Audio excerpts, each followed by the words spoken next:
색다른 아프리카를 만나기 위해 독특한 향기와 색채의 땅 모로코로 떠나온 여행.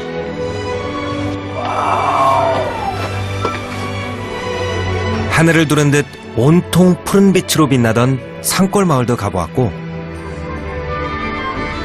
수천 갈래의 미로도시 페스에선 천년의 전통을 이어가는 가죽 가공 장인들과 함께 값진 땀도 흘렸습니다.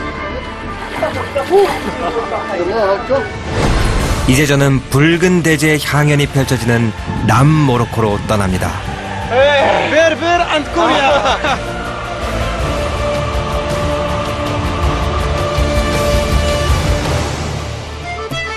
건조하고 황량한 땅 위에 세운 남모로코인들의 전통 거주지 꺼스바에서 잊을 수 없는 추억을 만든 후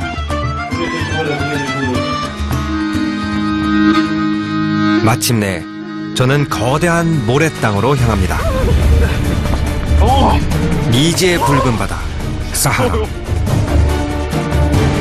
오랫동안 꿈꿔온 그 풍경 속으로 떠나봅니다. 아프리카와 중동, 유럽의 문화가 교차하는 문명의 교차로. 모로코는 세계 문화와 역사를 연구하는 저에게 살아있는 역사 교과서와 같은 나라입니다.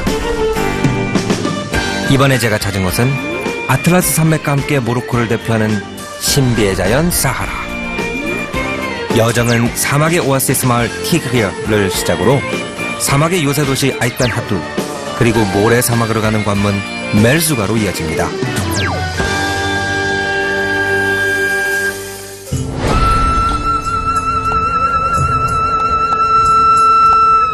풀 한 폭이 자라기 힘들 것 같은 황량하고 메마른 땅. 그런 사막 한가운데 초록에 무성한 숲이 길게 뻗어 있습니다.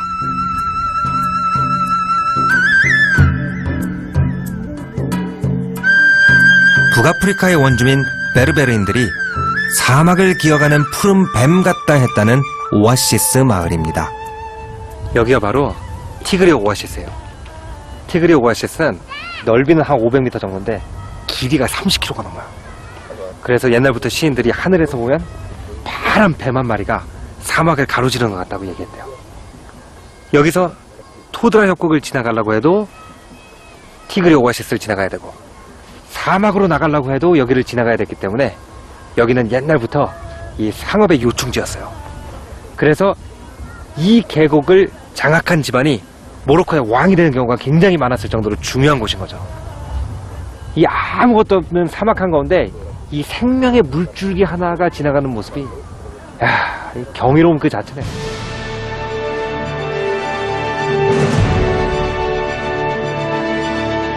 메마른 대지 위를 적시는 동안 그 안에 푸릇푸릇한 생명을 키워내고 사람들에게 살아갈 터전을 제공해주는 생명의 물줄기.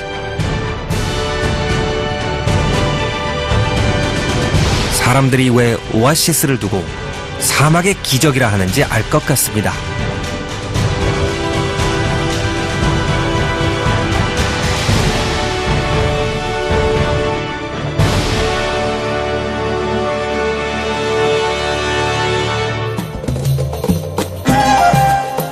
저는 지금 그 기적의 원천을 찾아가는 길입니다. 길은 모로코의 사막지대와 해안지대를 남북으로 가르는 모로코의 등뼈 아틀라스 산맥을 따라 이어집니다.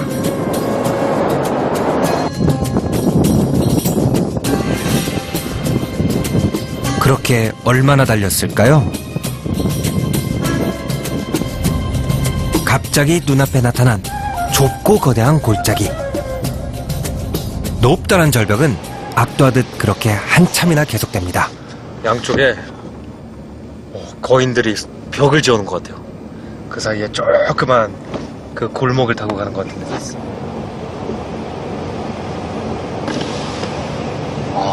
대낮인데 하늘이 요만큼밖에 안 보여요. 햇볕 한 점 들어오지 않는 깊고 좁은 협곡. 밑이 아닌 위에서 내려다보는 협곡은 또 어떤 모습일까요?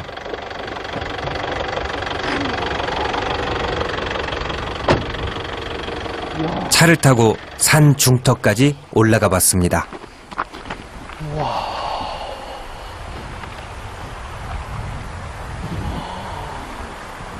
이 거대한 아틀라스 산맥에 칼자죽 하나가 푹 파 있는 것 같아요. 근데 이게 칼이 판 게 아니라 이 물줄기 하나가 판 거 아니에요. 와.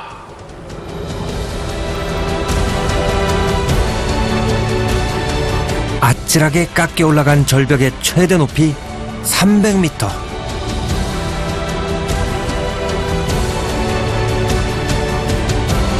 아틀라스의 붉은 속살을 그대로 드러낸 경이로운 풍경, 토드라 협곡입니다. 약 2억 년 전 지각운동으로 생긴 거대한 천연 협곡. 인간의 달력으로 가늠할 수 없는 경이로운 지구의 역사가 협곡 안에 고여 있습니다.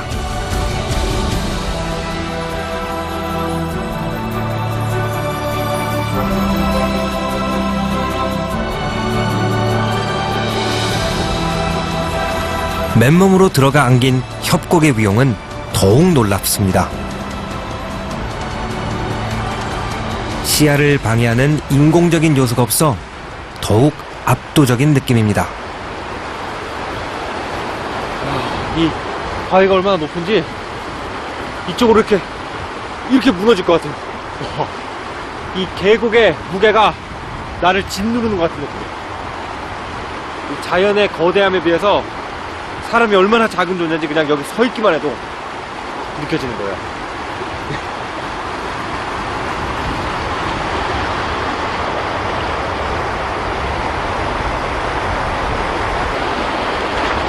그리고 여기 웅장한 골짜기를 더욱 특별하게 만드는 개울이 하나 있습니다.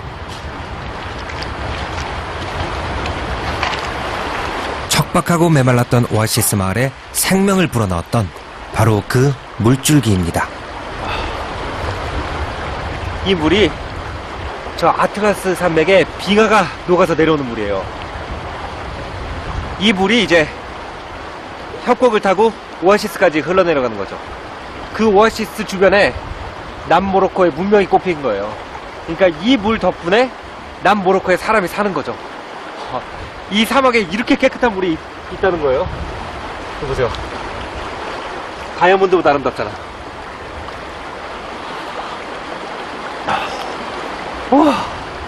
오, 시원하다.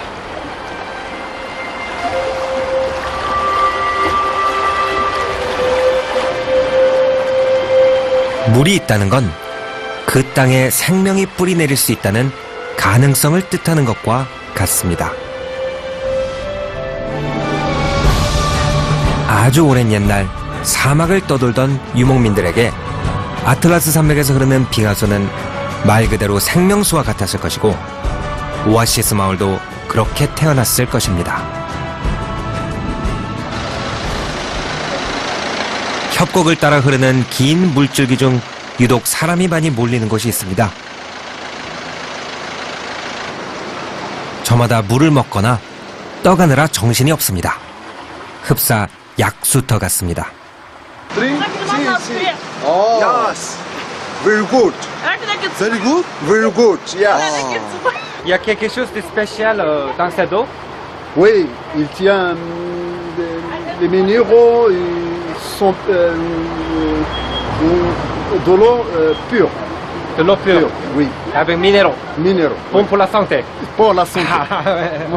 여기 미네랄 함량이 굉장히 많아서 건강에 좋은 물이래요. 우리나라도 이렇게 그 약수 뜨러 다니는 것처럼 이렇게 약수 뜨러 오신 거예요.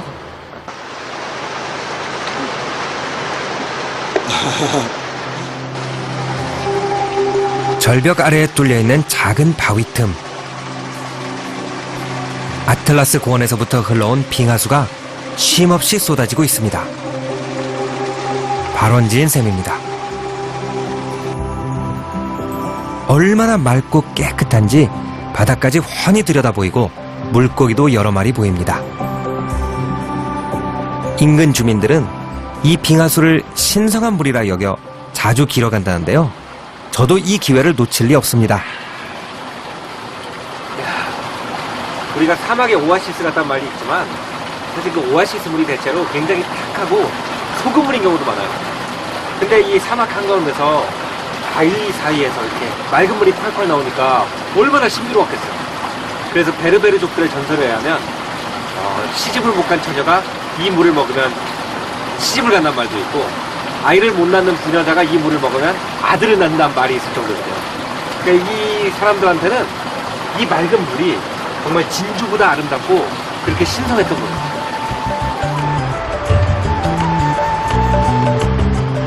아찔하게 솟아있는 협곡절벽에 사람들이 매달려 있습니다. 이 토드라 협곡이 특히 유럽 암벽 등반객들의 명소예요. 이제 유럽의 알프스 산맥이나 이런 데가 눈으로 덮이면 여기는 그래도 이제 좀 따뜻한 편이니까 여기 와가지고 또 이 레포츠를 즐기는 거죠. 암벽 등반가들의 도전 대상이기도 한 토드라 협곡. 저도 도전해보기로 했습니다. J'ai jamais fait avant, c'est pas dangereux? Non, c'est pas dangereux, tu peux le faire. 그런데도 전 걱정되는 게 한두 가지가 아닙니다. 안 떨어질래나요? 저 계곡을 올려다보면 무시무시해요. 올라가면 진짜 무서울 것 같은데. On va monter jusqu'à le plateau. Le premier plateau, 200 mètres, parce que c'est dangereux. Et si vous êtes débutant, tu peux pas grimper jusqu'en haut. 아, d'accord. 네. 전 저 높이까지 올라가는 줄 알았는데 제가 초보자라서 요 앞에까지만 올라간대요. 근데 요 앞도 나름 200m래요. 수준별 등반 코스가 있는 건 참 다행입니다. 하지만 그동안 책을 통해서만 세상을 탐구해보았지 이렇게 자연을 상대로 도전을 해보기는 처음이라 무척 떨립니다. 출발! 보폭에 맞춰 철심히 박혀 있습니다. 그리 어렵지 않겠는데요? 드디어 암벽을 향해 첫 발을 내딛습니다. 시작하자마자 알 것 같습니다.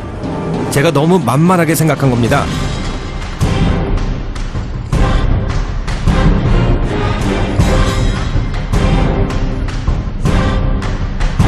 아래서 봤을 때보다 위에서 내려다보는 공포심은 그 배 이상입니다. 멀리 타국에서 인생 최대 위기를 맞을 줄은 몰랐습니다. 아, 무서워 죽을 것 같아요. 그냥 내려가고 싶은데 진퇴양난이에요. 올라갈 수도 없고 내려갈 수도 없고. 아, 괜히 왔어.